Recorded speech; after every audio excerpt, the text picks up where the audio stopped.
করেছেন। মাননীয় চেম্বার জজ বক্তব্য শোনার পর আগামী 21শে অক্টোবর রেস্টোরেশনের উপরে শুনানি করবেন। রেস্টোরেশন যদি এলাও হয়, এরপরে জামাত ইসলামের নিবন্ধন মামলার পূর্ণাঙ্গ শুনানি পরবর্তীতে অনুষ্ঠিত হবে। আজকে আমরা এই পর্যন্তই রাখছি। আপনাদের সবাইকে ধন্যবাদ এবং দেশবাসীর কাছে আমরা দোয়া চাই জামাত ইসলামী একটি বৈধ রাজনৈতিক দল হিসেবে তার নিবন্ধন ফিরে পাবে এবং বৈধভাবে বাংলাদেশের রাজনীতি করবে।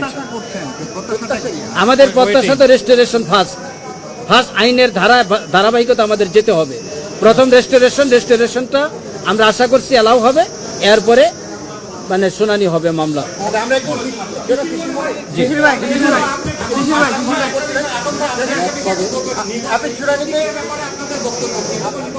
একটা রাজনৈতিক দল নিবন্ধন প্রাপ্ত হয় প্রতীক সহই জামাত ইসলামীর তার নিবন্ধন ফিরে পাবে বলে আমরা আশা করি।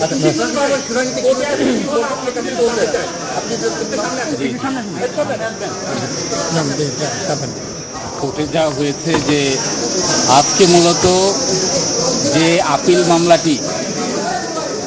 আপিল মামলাটি ডিসপিউট ফর ডিফল্ট হয়েছিল, এইটারই পুনরুজ্জীবনের আবেদন করা হয়েছিল। অনারেবল জাজ ইন চেম্বারে আমরা বলেছি যে সমস্ত কারণে একটি মামলাকে পুনরুজ্জীবন করা যায়, এটা আপিলের ডিভিশনের রুলস 20-তে বর্ণনা করা আছে। এই রুলস 20 অনুযায়ী আমরা দরখাস্ত করেছিলাম, সেই দরখাস্ত শুনানি হয়েছে।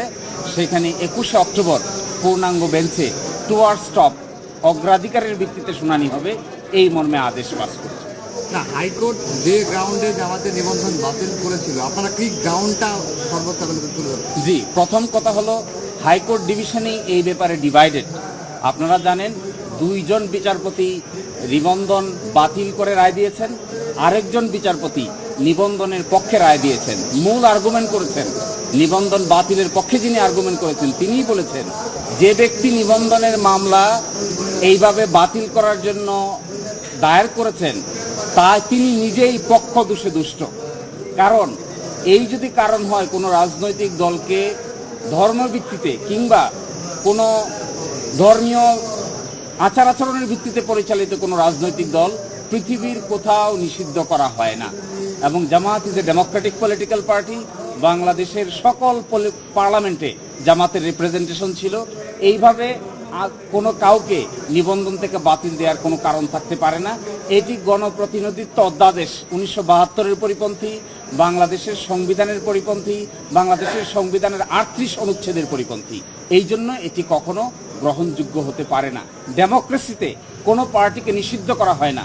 ডেমোক্রেসিতে পিপলকে বলা হয় কে ভালো কে খারাপ জনগণই নির্ধারণ করবে, কোনো আদালত কিংবা কোনো বিশেষ ক্ষমতাশীল লোক এটা নির্ধারণ করে না। এটা ডেমোক্রেসির নিয়ম নয়। জি, ধন্যবাদ। আমরা রেস্টোরেশনের জন্য যে ডেটটা নির্ধারণ করা হয়েছে সেই দিন ইনশাল্লাহ আমরা আদালতে এই পিটিশনটা এলাও হওয়ার পর আপনাদের সামনে উপস্থিত হব। আজকে আপনাদের সবাইকে ধন্যবাদ। আসসালামু আলাইকুম। আচ্ছা, থ্যাংক ইউ। আমরা মনে রাখবো আপনাদের পরামর্শ। আপনারা কষ্ট করেছেন।